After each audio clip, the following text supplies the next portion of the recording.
Bukod sa mag-asawang Pangulong Bongbong Marcos at First Lady Liza Araneta Marcos, sinabi rin ni Senadora Amy Marcos na gumagamit umano ng iligal na droga ang pamangking si Ilocos Norte 1st District Representative Sandro Marcos.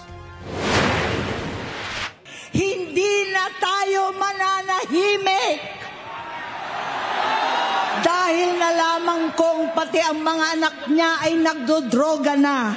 Kinasusuklaman ko pa ang pag-alok ng mag-inang si Sandro ng droga ang aking mga anak at iba pang mga kamag-anak. Yan ang hindi ko na mapapalampas.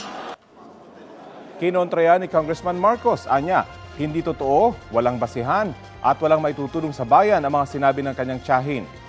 Mapapatunayan daw ng kanyang mga pinsan na hindi totoo ang mga alegasyon.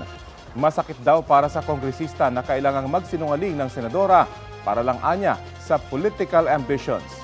Masakit din daw para sa nakababatang Marcos na itinakwil ng senadora ang kanilang pamilya. Sabi pa ni Congressman Marcos, hindi ito asal na isang tunay na kapatid.